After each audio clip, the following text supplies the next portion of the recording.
قربانی کیا ہے؟ اگر حج کی طرف تھوڑی توجہ دوڑائیں تو کعبے کی تعمیر ادھر چلتے ہیں۔ حضرت ابراہیم علیہ نبینا علیہ الصلوۃ والسلام اور حضرت اسماعیل ذبیح اللہ علیہ نبینا علیہ الصلوۃ والسلام، ان دونوں نے مل کر کعبے کی تعمیر کی۔ حضرت اسماعیل اپنے والد صاحب کو پتھر اٹھا کر دیتے اور آپ کعبے کی تعمیر کرتے جاتے۔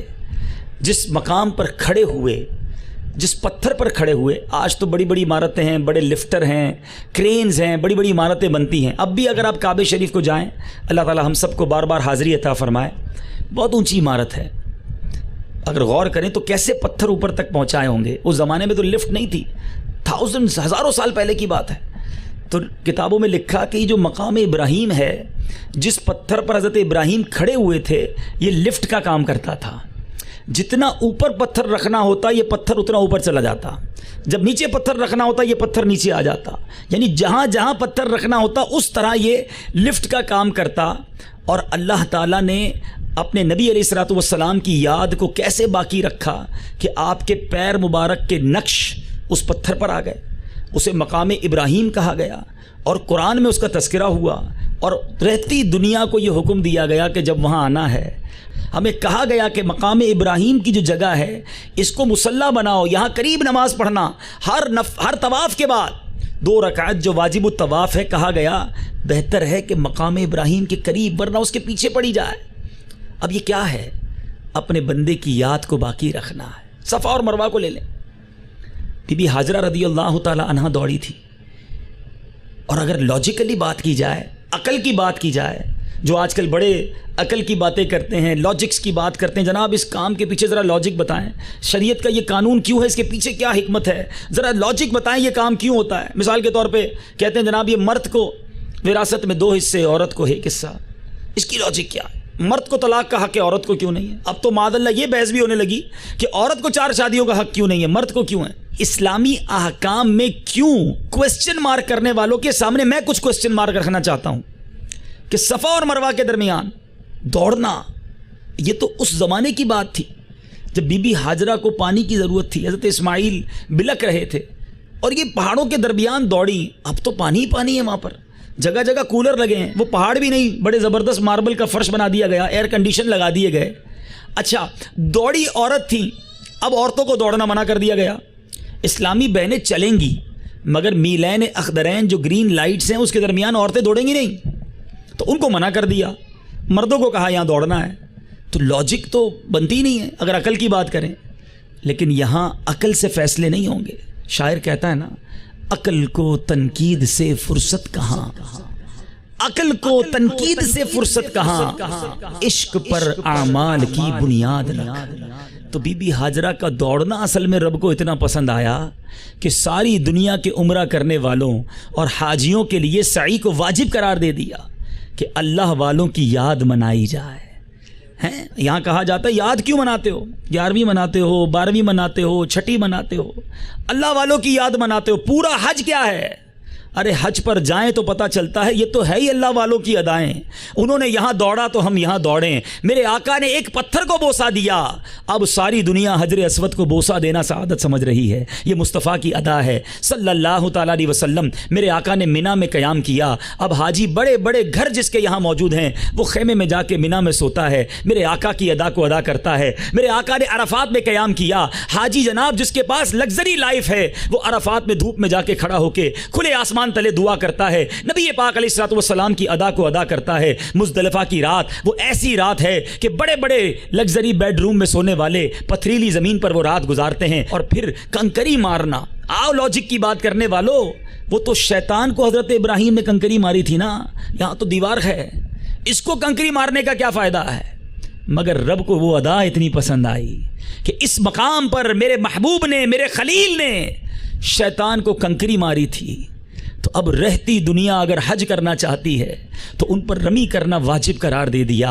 ہر جگہ اللہ والوں کی یاد ہے، ہر جگہ نبیوں کا طریقہ، اللہ والوں کا طریقہ یاد دلا رہا ہے کہ اللہ تعالیٰ کو اپنے نیک بندوں کی ادائیں بڑی پسند ہیں۔ اس پورے حج کے سفر کو اگر غور سے دیکھا جائے تو قدم قدم پر ہم سے وہ کام کروائے جا رہے ہیں جو اللہ کے نبی نے کیے، اللہ کے نیک بندوں نے کیے، بی بی ہاجرہ نے کیے، ہمارے آقا نے کیے۔ حاجی وہ ساری ادائیں ادا کرتا ہے تو یہ میسج بھی اسے لے کر واپس آنا چاہیے کہ جناب جب حج میں جا کر ہم قدم قدم پر اللہ والوں کی ادائیں اپناتے ہیں تو واپس آ کر بھی اللہ والوں کی ادائیں ہی اپنانی ہیں، اللہ کے دشمنوں کی ادائیں نہیں اپنانی، شیطان کے طریقے پر نہیں چلنا۔ ایک تو یہ کانسیپٹ۔ اب آئیے قربانی، جو کہ آج میرا موضوع ہے، کیونکہ ہم قربانی کرتے ہیں بڑی تیاری کے ساتھ کرتے ہیں، بالکل کرنا چاہیے اور بڑے شان و شوکت کے ساتھ کرنا چاہیے، مگر اس کی چند باتیں بڑی ضروری ہیں سمجھنے والی۔ قرآن مجید فرقان حمید میں جو یہ واقعہ ہے حضرت اسماعیل علیہ نبینا علیہ السلام کو ذبح کرنے والا، اب قرآن ہم پڑھے تو ہمیں پتہ چلے نا کہ کیسے کیسے واقعات قرآن میں موجود ہیں۔ ہمارے بچے یہاں موجود ہیں، ینگسٹر موجود ہیں۔ آج ہمارے بچوں کو دنیا بھر کے کرکٹرز، فٹ بالرز، سیاستدان، نہ جانے فیم لوگوں کے نام تو پتہ ہوتے ہیں، مگر کیا انہیں انبیاء کے، صحابہ کے نام پتہ ہوتے ہیں؟ دنیا کے بڑے امیزنگ سٹوریز، اب تو سوشل میڈیا کا زمانہ آ گیا، جناب عجیب و غریب ویڈیو لوگ ایک دوسرے کو شیئر کرتے ہیں، ہم بڑے خوش ہوتے ہیں جناب اس دنیا میں یہ ہو گیا، یہ ہو گیا۔ کیا ہمیں یہ پتہ ہے کہ جنگ بدر میں فرشتوں کی فوج کیسے نازل ہوئی تھی؟ حضرت یونس علیہ السلام مچھلی کے پیٹ میں کیسے رہے تھے؟ کیسے کیسے واقعات ہیں، قرآن پاک پڑھے تو صحیح کہ وہ کیسی گائیں تھی، وہ عجیب و غریب گائیں، ایسی گائیں کہ جس کا تذکرہ قرآن میں موجود، اور اس گائیں کے نام پر پورے قرآن کی سب سے بڑی سورہ بقرہ موجود ہے، مگر ہمارے پاس قرآن پاک کو سمجھنے کا، پڑھنے کا کہاں وقت ہے؟ اب یہ خود قربانی کا جو واقعہ، ہر سال بقرہ عید مناتے ہیں، ہر سال قربانی کرتے ہیں، مگر کیا ایسا نہیں ہو سکتا کہ عید سے پہلے ہم وہ واقعہ قرآن میں پڑھیں کہ وہ ہوا کیسے تھا؟ حضرت ابراہیم اور حضرت اسماعیل نے ایسا کیا کیا تھا کہ آج رہتی دنیا کے لیے قربانی کرنا صاحب نصاب پر واجب قرار دے دیا گیا اور لازمی قرار دے دیا گیا۔ قرآن مجید کے 23ویں پارے سورہ صافات میں یہ واقعہ بڑی تفصیل کے ساتھ موجود ہے۔ چنانچہ ارشاد ہوتا ہے، حضرت ابراہیم علیہ نبینا علیہ السلام نے دعا کی اپنے رب سے، رب ہب لی من الصالحین، الہی مجھے لائق اولاد دے۔ اولاد مانگی مگر لائق، صالحین، عبادت گزار۔ اب پھر رب نے کیا فرمایا؟ فبشرناہ بغلام حلیم، تو ہم نے اسے خوشخبری سنائی ایک عقل مند لڑکے کی۔ اب یہاں بڑی غور طلب بات ہے، یہاں لوگ ملتے ہیں، ہمیں اسلامی بھائی ملتے ہیں، کہتے ہیں دعا کر دیں بیٹا ہو جائے، دعا کر دیں اولاد ہو جائے۔ اولاد کی تو دعا کرتے ہیں، کبھی یہ سوچا کہ کیسی اولاد ہو، مغفرت کروانے والی اولاد ہو یا جہنم میں لے جانے والی اولاد ہو؟ آج ہماری اولاد کے بارے میں ہمارا کیا کانسیپٹ ہے؟ حضرت ابراہیم نے دعا بھی کی تو صالحین، نیک اولاد رب سے مانگی، مگر کیا ہم اپنے رب سے نیک اولاد طلب کرتے ہیں؟ کیا اپنی اولاد کی ایسی ٹریننگ کرتے ہیں؟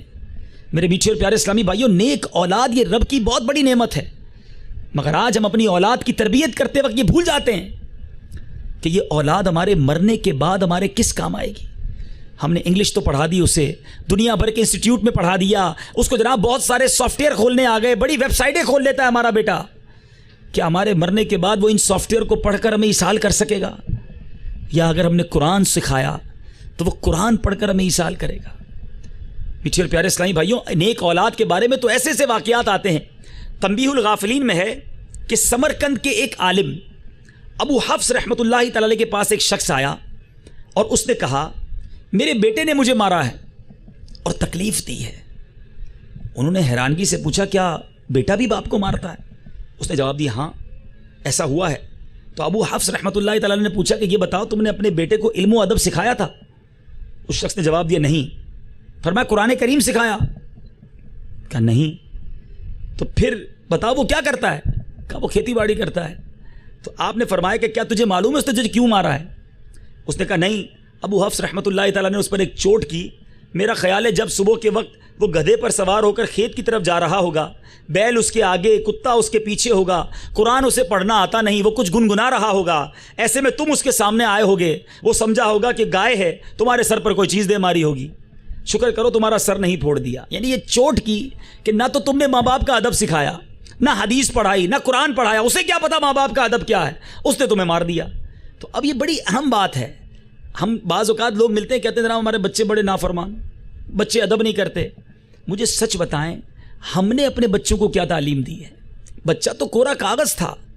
ہم اگر اپنے بچوں کو صحیح تعلیم دیتے تو اس نے ہمارے لیے نیکی کے کام کرنے ہوتے۔ مثال کے طور پہ آپ کا بچہ بہت چھوٹا تھا، آپ نے اسے کپڑے پہنائے، اس نے کپڑے پہن لیے، کھانا کھلایا، وہ کھانا کھانے لگ گیا، لیکن آپ نے اس کو انگلش پڑھائی، اس نے انگلش پڑھ لی، کمپیوٹر سکھایا، کمپیوٹر پڑھ لیا۔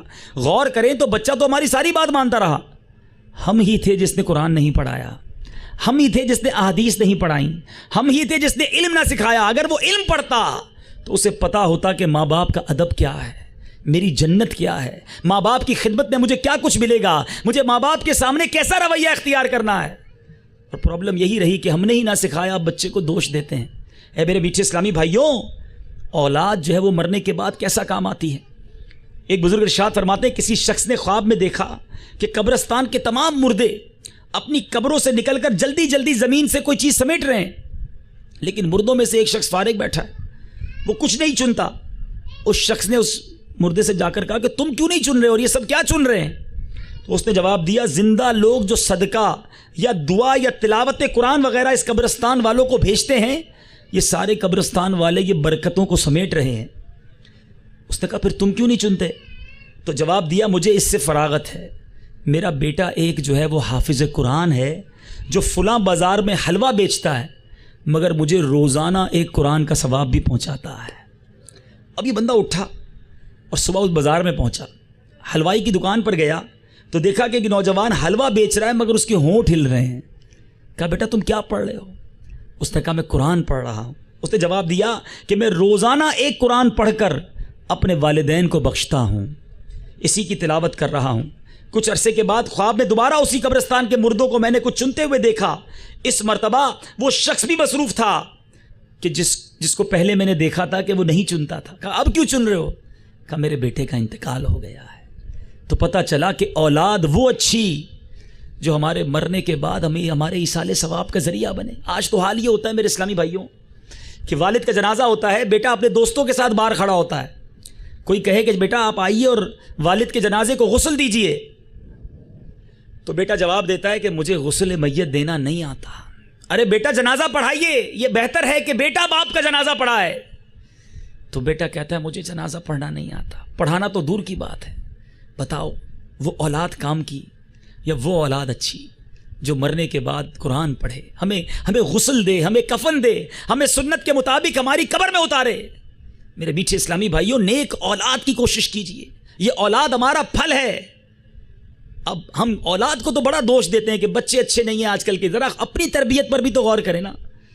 جو بندہ سیب کا بیج لگائے اور امید کرے کہ کیلا نکل آئے تو وہ خود ہی بے وقوف ہے نا، اس نے بیج کون سا لگایا؟ تو آج میں نے اور آپ نے یہ سوچنا ہے کہ ہم نے اپنی اولاد کی تربیت کیسی کر رہے ہیں۔ تو بہرحال اب یہاں ساتھ ساتھ چونکہ اولاد پر بات چلی ہے تو جس سے دیکھو ایک ہی تمنا ہوتی ہے کہ اولاد نرینہ کی دعا کر دیں، بیٹے کی دعا کر دیں، بیٹی کو لوگ بوجھ سمجھنے لگے، یہ بھی بہت غلط بات ہے۔ نبی پاک صلی اللہ علیہ وسلم کا فرمان سنیے، میرے آقا نے فرمایا جب کسی کے ہاں لڑکی پیدا ہوتی ہے تو اللہ تعالیٰ اس کے گھر فرشتوں کو بھیجتا ہے جو آ کر کہتے ہیں گھر والوں تم پر سلامتی ہو، پھر فرشتے اس بچی کو اپنے پروں کے سائے میں لے لیتے ہیں اور اس کے سر پر ہاتھ پھیرتے ہوئے کہتے ہیں یہ ایک ناتواں اور کمزور جان ہے جو ایک ناتواں سے پیدا ہوئی ہے، جو شخص اس ناتواں جان کی پرورش کی ذمہ داری لے گا تو قیامت تک مدد خدا اس کے شامل حال رہے گی۔ تو بچی جو ہے وہ اللہ کی بہت بڑی نعمت ہے۔ نبی پاک علیہ الصلوۃ والسلام کا فرمان سنیں، ایسا فرمان، ایسی حدیث جب بھی یہ پڑھتا ہوں اپنی بچی سے اور پیار ہو جاتا ہے۔ میرے آقا فرماتے ہیں بیٹیوں کو برا مت کہو، میں بھی بیٹیوں والا ہوں۔ ہائے ہائے ہائے، کیا انٹریکشن ہے، آپ ذرا غور کیجئے، یہ کتنی پیارا جملہ ہے۔ میرے آقا نسبت اپنی جوڑ رہے ہیں، بیٹیوں کو برا مت کہو، میں بھی بیٹیوں والا ہوں۔ بے شک بیٹیاں تو بہت محبت کرنے والیاں، غم گسار اور بہت زیادہ مہربان ہوتی ہیں۔ آج بیٹی پیدا ہو جائے، ایک بیٹی دوسری بیٹی ہو گئی تو گھر میں ہنگامے شروع، ساس بہو کو تانے دینا شروع کر دے، مرد اپنی عورت کو برا بھلا کہے، ارے اس بیچاری کے اختیار میں ہے یہ۔ بلکہ اب تو سائنٹیفکلی بھی یہ پروف ہو گیا کہ بچہ یا بچی جو ہونا ہے اس میں بہت زیادہ کردار مرد کا ہے، اس کے اپنے جو معاملات ہیں اس کا کردار ہے، مگر جناب صرف دوش عورت کو دیا جاتا ہے۔ حالانکہ جس کے یہاں 3 بیٹیاں ہوں، گھبرانا نہیں، ڈرنا نہیں، اس پر واویلا مت کرنا۔ سنو نبی پاک علیہ الصلوۃ والسلام کا فرمان، جس کی 3 بیٹیاں ہوں وہ ان کا خیال رکھے، ان کو اچھی رہائش دے، ان کی کفالت کرے، تو اس کے لیے جنت واجب ہو جاتی ہے۔ اب اللہ ہمارے صحابہ کرام کو اور ان کے مزارات پر کروڑوں انوار و تجلیات کی بارش برسائے۔ ایسے پیارے پیارے سوالات کرتے۔ ہو سکتا ہے آپ میں سے کوئی ایسا بیٹھا ہو کہ جس کی 2 بیٹیاں ہوں، حدیث تو سن لی، صحابہ کرام میں سے کسی نے عرض کی یا رسول اللہ اگر کسی کی 2 ہوں تو؟ میرے آقا علیہ الصلوۃ والسلام نے فرمایا 2 ہوں تب بھی، یعنی 2 ہوں تب بھی جنت واجب ہو جاتی ہے۔ اب وہ ایک بیٹی والا بھی ہم میں سے کوئی ہوگا، میری بھی الحمدللہ ایک منی ہے۔ تو جب میں نے یہ حدیث پاک پڑھی تو پھر جب صحابی نے سوال کیا تو اپنی بھی امید بڑھ گئی۔ عرض کیا یا رسول اللہ صلی اللہ علیہ وسلم اگر کسی کی 1 بیٹی ہو؟ میرے آقا علیہ الصلوۃ والسلام نے فرمایا اگر 1 ہو تو بھی، یعنی 1 بیٹی بھی ہو اور اس کی اچھی پرورش کرے، اس کا خیال رکھے، اس کی اچھی کفالت کرے، اللہ تعالیٰ اس کے لیے جنت واجب قرار دے دیتا ہے۔ ارے یہ بچیاں تو جنت میں جانے کا ٹکٹ ہے، اور انہی کو برا بھلا سمجھتے ہو، انہی کے بارے میں آپ واویلا کرتے ہیں۔ کبھی نہیں۔ بے شک بیٹا بہت بڑی نعمت ہے، لیکن بیٹی چھوٹی نعمت نہیں، اس پر دل برداشتہ نہیں ہونا چاہیے۔ بیٹی کو رحمت سمجھ کر، اور اس وجہ سے کبھی بھی گھر میں جھگڑا نہیں ہونا چاہیے۔ اللہ کرے کہ ناظرین میں جو مجھے سن رہے ہیں، اگر اس وجہ سے آپ کی نا اتفاقی ہے، ختم کیجئے، ان بچیوں کو نعمت سمجھیے۔ مگر پھر وہیں آؤں گا کہ اب جناب آپ سنیں کہ بھائی ہم نے بیان میں سنا تھا بچی کی اچھی پرورش کرنی ہے، تو اب جناب ہم اپنی بچی کو بہت اچھا کھلائیں گے، پلائیں گے، پہنائیں گے۔ بالکل کریں، جتنا اللہ نے آپ کو دیا کریں، لیکن ہر نعمت، ہر آسائش دینے کی شرعی باؤنڈریز ہیں۔ بچی کی ضد پوری کرنے کے لیے اسے بے پردہ نہیں چھوڑیں گے، بے حیائی کے اسے کام نہیں کرنے دیں گے، اس کو مردانہ لباس نہیں پہننے دیں گے۔ اب جناب لوگ کہتے ہیں ہم بچوں کی خوشی کے لیے کرتے ہیں، لیکن یاد رکھیں بچوں کو یقیناً خوش کرنا چاہیے، مگر بے وقوف ہے وہ شخص جو بچوں کو خوش کرتے کرتے رب کو ناراض کر دیتا ہے۔ رب کی رضا پہلے ہے، جو ہمیں باؤنڈری دی ہے شریعت نے، اسی میں ہم اپنی بچوں کی امی، بچوں اور گھر والوں کی خیال کریں گے، ان کی کفالت کریں گے۔ تو بہرحال موضوع کہیں اور چلا گیا۔ حضرت ابراہیم علیہ الصلوۃ والسلام نے دعا کی کہ یا اللہ مجھے لائق اولاد دے۔ اللہ تبارک و تعالیٰ نے حضرت اسماعیل علیہ نبینا علیہ الصلوۃ والسلام جب عطا فرمائے، اب 13 سال کے قریب عمر پہنچی تھی، اور بہت بڑی عمر میں حضرت ابراہیم علیہ الصلوۃ والسلام کے پاس یہ بہت بڑی عمر میں پیدائش ہوئی تھی حضرت اسماعیل علیہ الصلوۃ والسلام کی۔ اب 12-13 سال ایسی عمر ہوتی ہے، بچہ ہر دل عزیز ہوتا ہے، پورے گھر کی آنکھوں کا تارا ہوتا ہے، اور اب اس ایج میں جب وہ پہنچے تو اب قرآن فرماتا ہے کیا ہوا؟ فَلَمَّا بَلَغَ مَعَهُ السَّعْيَ قَالَ يَا بُنَيَّ إِنِّي أَرَى فِي الْمَنَامِ أَنِّي أَذْبَحُكَ فَانظُرْ مَاذَا تَرَى۔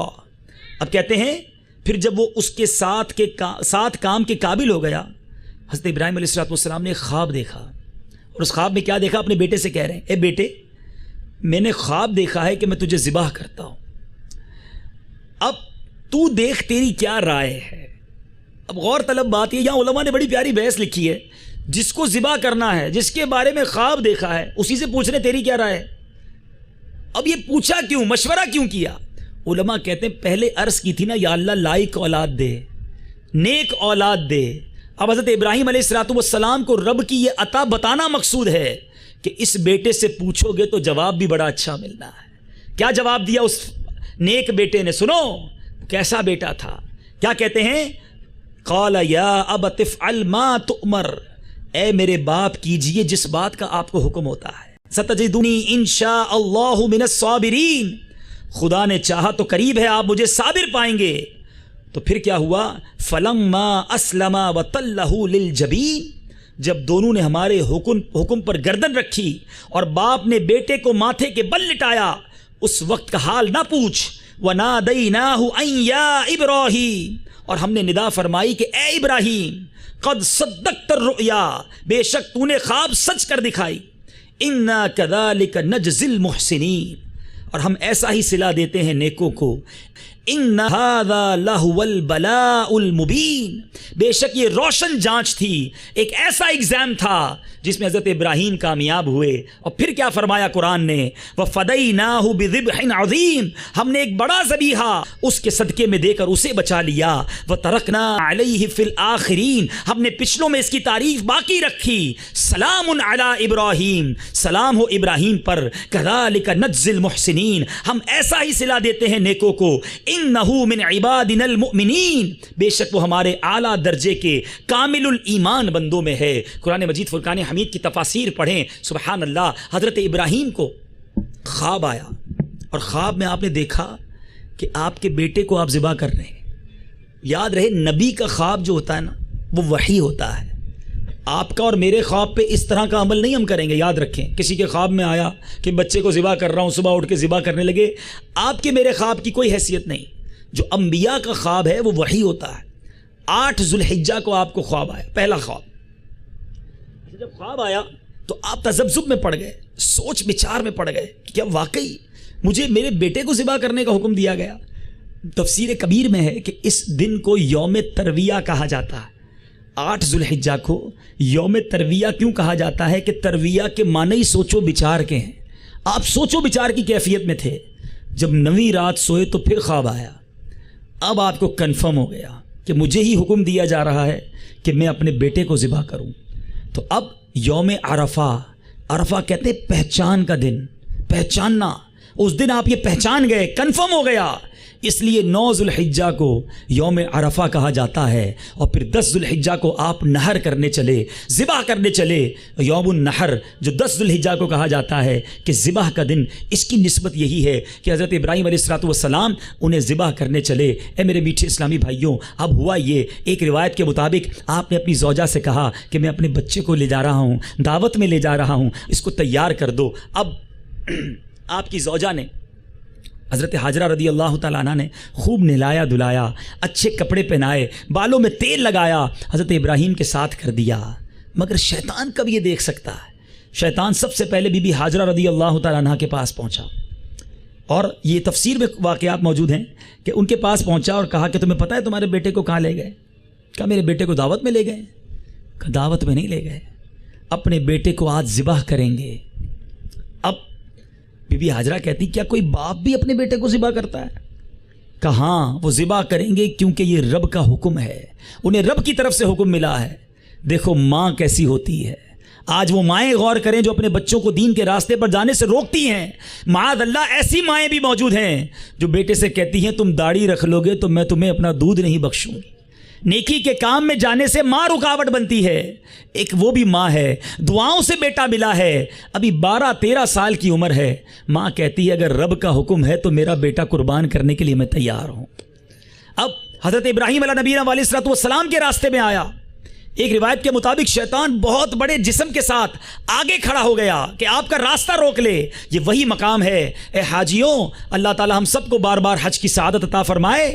وہ مقام جہاں آج ہم رمی کرتے ہیں وہاں شیطان آ کر کھڑا ہو گیا۔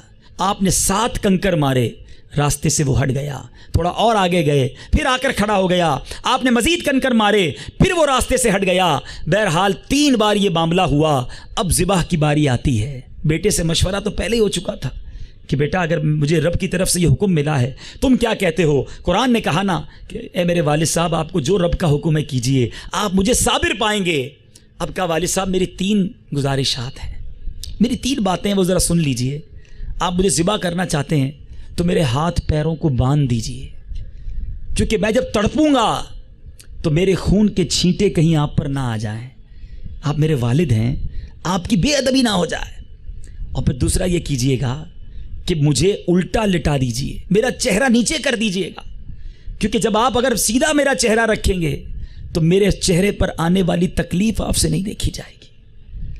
اور فرمایا والد صاحب جب ذبح کر لیں تو میری والدہ کو میرا سلام پہنچا دیجئے گا۔ ذرا سوچیں کیسی قربانی ہو رہی ہے۔ اب بہرحال حضرت ابراہیم علیہ نبینا علیہ السلام نے حضرت اسماعیل کو لٹایا اور اب چھری چلائی گئی، مگر رب کی قدرت دیکھیں، چھری گلے پہ تو حضرت اسماعیل کے چل رہی ہے، مگر جنت سے ایک ذبیحہ، ایک مینڈھا، ایک دمبا بھیجا گیا اور اس دمبے کو حضرت اسماعیل کی جگہ پر ذبح کر دیا گیا۔ اے میرے میٹھے اور پیارے اسلامی بھائیوں، مگر حضرت ابراہیم نے تو اپنا کام کر دیا تھا، حضرت اسماعیل نے تو قربانی دے دی تھی، جبھی تو رہتی دنیا انہیں ذبیح اللہ کے نام سے یاد کرتی ہے۔ اور جو وہ مینڈھا تھا نا، اس کی بھی بڑی دلچسپ تفسیر ہے۔ علماء لکھتے ہیں کہ یہ وہ مینڈھا ہے جو حابیل نے حابیل اور قابیل نے حضرت آدم علیہ السلام کے بیٹوں نے، یہ بھی قرآنی واقعہ ہے، اللہ کرے آپ نے پڑھا ہو یا سنا ہو، کہ انہوں نے سب سے پہلے جب قربانی دی تھی، اللہ کی راہ میں کچھ ہدیہ پیش کیا تھا، تو اس وقت حابیل نے ایک مینڈھا دیا تھا، وہ قبول کر لیا گیا تھا۔ تو وہ مینڈھا جو تھا وہ جنت میں 40 سال تک چرتا رہا، اور پھر جبریل امین وہی مینڈھا جنت سے لے کر آئے تھے۔ اور اس مینڈھے کے جو سینگ ہیں، یہ ایک روایت کے مطابق کعبہ شریف کا جو میزاب ہے، پرنالہ ہے، اس پر بہت عرصے تک لگے رہے، مگر بعد میں کسی وجہ سے کعبہ شریف میں آگ لگ گئی تھی تو وہ سینگ بھی جل گئے۔ بہرحال اے میرے میٹھے اسلامی بھائیوں، یہ واقعہ سنانے کا مقصد کیا ہے؟ ہمیں یہ احساس ہو کہ جو ہم جانور لیتے ہیں، ہم قربانی کرتے ہیں، ہماری نیت کیا ہونی چاہیے۔ ہم تو آج کہیں دکھلاوے کے لیے قربانی ہو رہی ہوتی ہے، فلاں حاجی صاحب نے اتنے لاکھ کا جانور لیا ہے، فلاں نے یہ لیا ہے، فلاں نے وہ لیا ہے، لوگ دیکھنے آئیں گے، ہم لوگوں کو بتاتے پھرتے میں نے اتنے کا لیا ہے۔ یقیناً اچھا جانور لینا چاہیے، بہترین جانور لینا چاہیے، مگر انٹینشن کیا ہے، نیت کیا ہے؟ اللہ کی رضا یا لوگوں کی واہ واہ؟ اگر اللہ کی رضا ہے تو بہت اچھی بات ہے، اور اگر واہ واہ کے لیے ہے اے میرے میٹھے اسلامی بھائیوں تو پھر اس کا اجر نہیں ملنا۔ ہمیں بھی قربانی دینی ہے۔ ان اللہ والوں نے تو اپنا بیٹا قربان کر دیا، کربلا والوں نے، اب دیکھیں نا، محرم کا مہینہ ذوالحجہ کے فوراً بعد ہے، آخری مہینہ بھی قربانی کا درس دے رہا ہے، پہلا مہینہ بھی قربانی کا درس دے رہا ہے۔ کربلا والوں نے سب کچھ لٹا دیا نا، تو یہ قربانی دینے والوں کی داستانیں ہیں۔ مگر آج میں اور آپ کیا قربانی دے رہے ہیں؟ ہم تو اپنے وقت کی قربانی نہیں دیتے، ہم اپنی خواہشات کی قربانی نہیں دیتے۔ میرا آج ذہن بن گیا غلط کام کرنے کا، بس کرنا ہے، آج برا کام کرنا ہے تو کرنا ہے، بس آج ذہن بن گیا فلم دیکھنی تو دیکھنی ہے۔ ارے کب میں نے اپنے ارادوں کو قربان کیا کہ میرے رب کی طرف سے منع ہے، میری شریعت مجھے منع کرتی ہے۔ ہم کسی چیز کو قربان نہیں کرتے، انہوں نے سب کچھ قربان کیا۔ اے میرے میٹھے اور پیارے اسلامی بھائیوں، جب بات چلی ہے قربانی کی تو آئیے کچھ قربانی کے فضائل بھی بتاتا چلوں، اور آپ کے ایمان مزید تازہ ہوتے چلے جائیں۔ یاد رکھیے نبی پاک علیہ السلام کا ارشاد ہے، قربانی کرنے والے کو قربانی کے جانور کے ہر بال کے بدلے میں ایک نیکی ملتی ہے۔ اب کتنی بال ہوتے ہیں اس میں؟ اسی طرح نبی پاک علیہ السلام نے فرمایا، جس نے خوش دلی سے طالب ثواب ہو کر قربانی کی تو وہ آتش جہنم سے روک ہو جائے گی، یعنی جہنم میں جانے میں رکاوٹ بن جائے گی وہ قربانی، لیکن خوش دلی کے ساتھ ہو۔ یہ بڑا مسئلہ ہے، ہم میں سے بہت سارے لوگ عبادت کرتے ہیں، اس میں خوش دلی نہیں ہوتی، رسپانسبلٹی، فارمیلٹی، بوجھ۔ یار رمضان آ گیا، اب روزے رکھنے ہی پڑیں گے، اب تراویح پڑھنی پڑے گی، سال پورا ہو گیا، اب زکوٰۃ دینی پڑے گی، اچھا بھائی بقرعید آ گئی، اب قربانی کرنی پڑے گی، اتنے لاکھ کا پھر خرچہ۔ یہ خوش دلی کہاں ہے؟ یہ تو بوجھ ہے۔ حالانکہ ہونا یہ چاہیے کہ زکوٰۃ دینے والا یہ سوچے، میرے مولا تیری مہربانی، تو نے مجھے دینے والا بنایا، مانگنے والا نہیں بنایا ہے، شکر بھی ادا کرے اور زکوٰۃ بھی پوری ادا کرے۔ رمضان آئے تو روزے رکھنے والا رب کا شکر ادا کرے کہ میرے مولا تو نے مجھے صحت دی کہ میں روزے رکھ رہا ہوں، تو نے مجھے سلامتی دی میں تراویح پڑھ رہا ہوں، اے مولا تو نے مجھے پھر اس قابل بنایا کہ میں قربانی کر رہا ہوں، خوش دلی کے ساتھ۔ ایک اور بڑی پیاری حدیث سنیے، نبی پاک علیہ السلام نے بی بی فاطمہ سے فرمایا، اے فاطمہ اپنی قربانی کے پاس موجود رہو، کیونکہ اس کے خون کا پہلا قطرہ گرے گا اور تمہارے سارے گناہ معاف کر دیے جائیں گے۔ یہ ہے قربانی، تو ضرور کیجئے، مگر اچھی نیتوں کے ساتھ، خوش دلی کے ساتھ، اللہ کی رضا حاصل کرنے کے، لوگوں کو دکھانے کے لیے نہیں۔ اور یہاں ایک اور وسوسے کی بھی کاٹ کر دوں، وہی لاجیکل لوگ جو کچھ بن گئے ہیں اور اپنے اپنے فارمولے لے کر آگے، اب جناب ایک بحث بڑی ہونے لگی ہے کہ قربانی کے جانور میں اتنا پیسہ خرچ کرنے سے بہتر ہے کسی غریب کی مدد کر دی جائے، یہ پیسہ جو ہے کہیں اور لگا دیا جائے۔ اب بتائیں میری عقل چلے گی، میری سوچ چلے گی، یا شریعت کے احکام چلیں گے؟ نبی پاک علیہ السلام کا فرمان سنیے، میرے آقا فرماتے انسان بقرعید کے دن کوئی ایسی نیکی نہیں کرتا جو خون بہانے سے زیادہ پیاری ہو۔ بھائی غریبوں کی مدد بھی اللہ کی بارگاہ میں ثواب حاصل کرنے کے لیے کرو گے نا، لیکن اللہ کی طرف سے یہ فرمان، اللہ کے رسول کی طرف سے یہ فرمان ہے کہ اس دن سب سے افضل عمل یہ ہے کہ بندہ اس کی راہ میں خون بہائے، قربانی دے۔ اور میرے آقا فرماتے ہیں قربانی قیامت میں اپنے سینگوں، بالوں اور کھروں کے ساتھ آئے گی، اور قربانی کا خون زمین پر گرنے سے پہلے اللہ کے ہاں قبول ہو جاتا ہے۔ ایک اور روایت میں آتا ہے کہ بندے کے اعمال نامے پر قربانی رکھی جائے گی، وزن کے پلڑے میں رکھی جائے گی. تو اچھا جانور جن کو اللہ نے نوازا بہترین جانور کریں، لیکن نیت پھر وہی لا رہا ہوں بات کہ اللہ کی رضا کی نیت ہونی چاہیے. اور پھر ساتھ ساتھ وہ یاد آئے قربانی کہ حضرت اسماعیل کو قربان کرنے چلے تھے حضرت ابراہیم. کیا میں اپنی خواہشات، اپنے نفس کو، اپنے گناہوں کی عادت کو قربان کرنے کے لیے تیار ہوں؟ کیا میں اپنے رب کی بارگاہ میں کوئی قربانی دینے کے لیے تیار ہوں؟ آج ہمارا حال تو یہ ہے کہ بس جناب میرا کام سیدھا ہو جائے، بس کسی طرح میرا مال بڑھ جائے، کسی طرح میں دنیا میں بہتر ہو جاؤں، اس کے لیے کچھ بھی کرنا پڑے اس کے لیے راضی ہو جاتے ہیں. قرآن مجید فرقان حمید کی 4 پارے کی پہلی آیت سنیے اللہ تبارک و تعالیٰ کیا ارشاد فرماتا ہے، ہمیں ہمارا دین کیا درس دیتا ہے. چنانچہ ارشاد ہوتا ہے، اللہ تبارک و تعالیٰ ارشاد فرماتا ہے بسم اللہ الرحمن الرحیم لن تنالوا البر حتی تنفقوا مما تحبون. ترجمہ کنز الایمان، تم ہرگز بھلائی کو نہ پہنچو گے جب تک راہ خدا میں اپنی پیاری چیز خرچ نہ کرو، اپنی پیاری چیز خرچ نہ کرو. خزائن العرفان میں اس آیت کے تحت صدر الافاضل مولانا نعیم الدین مراد آبادی لکھتے ہیں کہ حضرت سیدنا حسن بصری کا قول ہے، جو مال مسلمان کو پیارا ہو اسے رضائے الہی کے لیے خرچ کرے، وہ اس آیت میں داخل ہے کا ایک ہی کھجور کیوں نہ ہو. حضرت عمر بن عبدالعزیز کے بارے میں آتا، آپ شکر کی بوریاں خرید کر بانٹا کرتے. لوگوں نے کہا حضرت آپ پیسے بانٹ دیں. فرمایا مجھے شکر بڑی اچھی لگتی ہے، میں چاہتا ہوں جو مجھے اچھا لگتا ہے میں وہ راہ خدا میں خرچ کروں. آج ہمارا حال کیا ہے؟ جو بچ گیا وہ راہ خدا میں دینا ہے، جو سڑ گیا وہ راہ خدا میں دینا ہے. کھانا بچ گیا غریبوں کو دے دو، کپڑے پھٹ گئے اب جناب غریبوں کو دے دو، رضائی میں سوراخ ہو گیا اب جناب اسے مدرسے بھیج دو. جو بچ گیا پیارا نہیں، اچھا نہیں میرے پیارے اسلامی بھائیوں ذرا غور کیجئے. اللہ کی راہ میں گھٹیا مال جس رب نے دیا، احسان کیا مجھ پر رب نے، تم ہرگز اس وقت تک بھلائی کو نہ پہنچو گے. قرآن کہتا ہے جب تک اپنی پیاری چیز راہ خدا میں خرچ نہ کرو. ہمارا حال کیا؟ ہمارا تو اس معاملے میں ایسا برا حال ہے کہ مثال کے طور پہ ہمارے 3-4 بچے ہوں، بچوں پہ بات ہوئی نا، کوئی بچہ بڑا بریلینٹ مائنڈڈ ہو، بڑا ہوشیار، حساب کتاب بھی اچھا کر لیتا ہو، پڑھائی میں بھی دل لگاتا ہو، ہم کہتے ہیں اس کو ڈاکٹر بنائیں گے. دوسرا اکاؤنٹس میں بڑا اچھا ہے، اس کو اکاؤنٹنٹ بنائیں گے. تیسرا جناب بڑے پرزے ورزے کھولتا رہتا ہے، گھر کے بھی چیزیں بنا لیتا ہے، اس کو انجینئر بنائیں گے.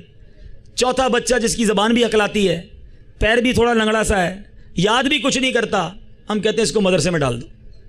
اب آپ سوچیں، یعنی ہم بچوں میں بھی ہمارا یہ پلان ہوتا ہے کہ جو کسی کام کا نہیں اس کو اللہ کی راہ میں دے دو، کہ ہم نے پریورٹی یہ رکھی ہے کہ پہلے دنیا بہتر کرانے والے اور جو بچ گیا وہ اللہ کی راہ میں دے دے. تو اس طرح بھلائی نہ ملے گی. ہمارے اسلاف نے اپنی پیاری چیزیں خرچ کی ہیں، اپنی پیاری چیز قربان کی ہے. تو ہے میرے میٹھے اسلامی بھائیوں، جب بھی راہ خدا میں قربانی کی بات آئے بہترین چیز قربان کریں، اپنی سپیریئر چیز دیں، کیونکہ دیا تو رب نے ہے نا. کیا وہ دوبارہ نہیں دے سکتا؟ اس سے اچھی نہیں دے سکتا؟ ضرور دے سکتا ہے. ہم دینے والے تو بنے، ہم قربانی کرنے والے تو بنے.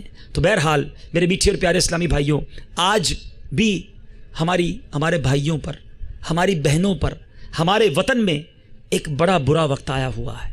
لاکھوں لاکھ مسلمان اس وقت بھی کھلے آسمان تلے ہیں، بھوکے ہیں، پیاسے ہیں، بے گھر ہیں. سیلاب نے وہ تباہ کاری مچائی ہوئی ہے.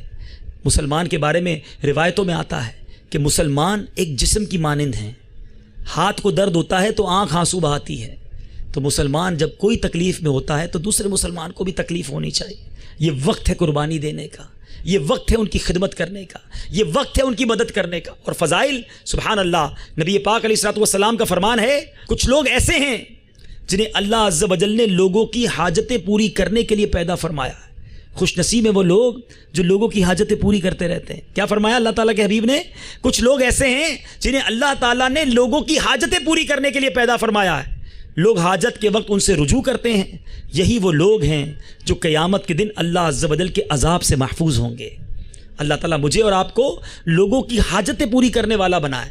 ہمیں یہ خیال ہونا چاہیے کہ ہمارے مسلمانوں کی ہم حاجتیں پوری کریں. اسی طرح نبی پاک علیہ الصلوۃ والسلام کا فرمان، ہو سکتا ہے یہاں بہت سارے اسلام ایسے ہوں جو خود کسی مصیبت میں ہوں، بیماری میں ہوں، پریشانی میں ہوں، دعا کے لیے بھی کہتے ہیں.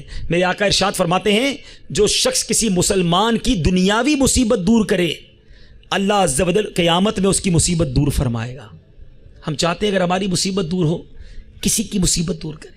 پیارے آقا نے فرمایا، جو کسی مسلمان کے عیب چھپائے اللہ عز و جل دنیا اور آخرت میں اس کے عیوب چھپائے گا، اور اللہ عز و جل اس وقت تک بندے کی مدد کرتا رہتا ہے جب تک بندہ اپنے بھائی کی، مسلمان اپنے بھائی کی مدد کرتا رہتا۔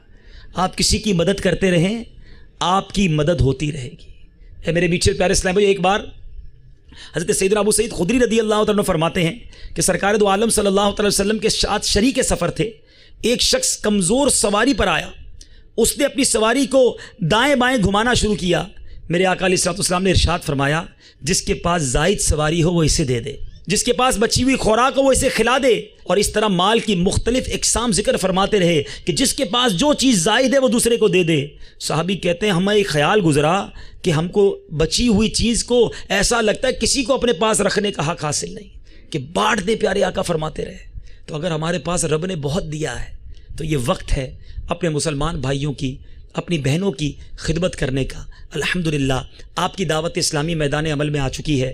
ہمارے اراکین شورا، ہمارے ذمہ داران سیلاب زدہ علاقوں میں پہنچ چکے ہیں، ہم ان کی مدد کر رہے ہیں، ان تک خوراک، ان تک دوائیں، ان تک ضروری سامان بھی پہنچا رہے ہیں۔ اور ہماری نیت ہے کہ جب یہ پانی اتر جائے گا تو پھر ان کے گھر بنانے میں، ان کو کھڑا کرنے میں بھی انشاءاللہ ہم مدد کریں گے۔ اور کیسے کریں گے؟ دنیا بھر کے مسلمان ہماری مدد کریں گے، ہم انشاءاللہ ان رقوم سے ان کی مدد کریں گے۔ تو میں آپ سے گزارش کروں گا کہ یہ وقت ہے قربانی دینے کا، یہ وقت ہے ان لوگوں کی مدد کرنے کا۔ کیا معلوم میرے گھر میں بڑی بیماریاں ہیں، مگر میں ان کو دوائیں پہنچاؤں، ان کو صحت ملے، اللہ اس کی برکت سے میرے گھر میں بھی شفا عطا فرما دے۔ میں بڑی پریشانی میں ہوں، میں کسی کی پریشانی دور کروں، وہ ہاتھ اٹھا کر دعا کرے، میری پریشانی دور ہو جائے، تو یہ موقع ہے ثواب کمانے کا۔ ہو سکتا ہے کچھ اسلامی بھائی یہ سوچیں ابھی پچھلے ہی دنوں رمضان گزرا ہے، ہم نے زکوٰۃ بھی دے دی ہے، ہم نے بڑے ہی پیسے خرچ کر دیے ہیں۔ تو یاد رکھیے روایتوں میں آتا ہے گن گن کر خرچ نہ کرو ورنہ تمہیں بھی گن گن کر عطا کیا جائے گا۔